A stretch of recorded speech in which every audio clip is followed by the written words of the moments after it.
এজন্য একটু কাজ করা যাইতেছে।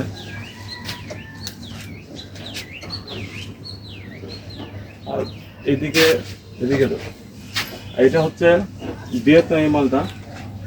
এটা একটু সাইজ বড় হয়, তবে অনেক মিষ্টি, স্বাদে অনেক মিষ্টি হয় এই মালটা। সবগুলো মালটার কাছে আপনার মাসে 2 বার স্প্রে করতে হয়, তাহলে করে খুব সমস্যা করে। যে মালটাগুলো দেখা ওইগুলা অনেক বড় হয়, জাম্বুরার মতো। মালটাগুলো জাম্বুরার মতো হয়, বড়, তবে অনেক মিষ্টি।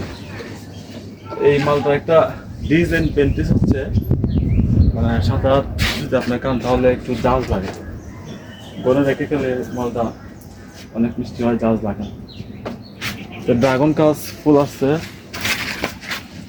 এই যে ড্রাগন গাছের ফুল আসছে, এগুলোতে ওষুধ দিতে দিব। পুরোটা পরিষ্কার করে দিচ্ছে, ওইদিকেও ফুল আছে। সবগুলোতে যত্ন করতে হয়, যত্ন ছাড়া কোনো কিছু হয় না। লেবু গাছও প্রতি মাসে 2 বার স্প্রে করতে হয়।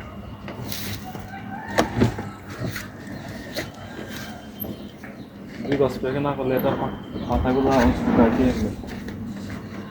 এখানে একটা লেবু আসছে, এটাও বড় হবে ইনশাল্লাহ, এটা আনসিজনে আসবে।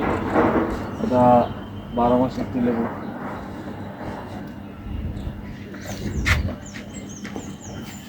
এখন হচ্ছে এটা হচ্ছে আমার অস্টিন ম্যাঙ্গো। এটা এখানে একটা আম ছিল, এখানে ছিল, আর একটা আম অবশ্যই রয়ে গেছে। এই আমটা দেখাও। দেখা যাইতেছে। এই আমটা অনেক সুন্দর কালার এবং খেতে অনেক মিষ্টি। আমি একটা আম খেয়েছিলাম, অনেক মিষ্টি। এই কষ্ট দিতে হইব, মালটা গোলা পালা করে ভিজিয়ে দিতে হবে, তাছাড়া এগুলো কালো হয়ে যাবে বৃষ্টির কারণে। দুটা গাছে লাগানো একটু ভালো মালটা। এদিকে আরো লত লত।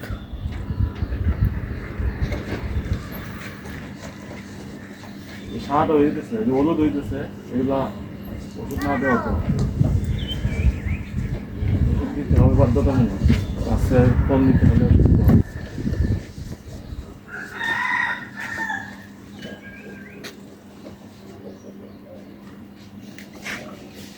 এখানে ড্রাগন গাছে সেরকম কিছু আজকে দুটাতে আছে, কেমন হয় আমরা যে একটু ছত্রাকে ধরছে, এই যে খালি গেছে দেখছো, দেখা যাইতেছে খালা তুলতে পচিয়ে গেছি আমটা।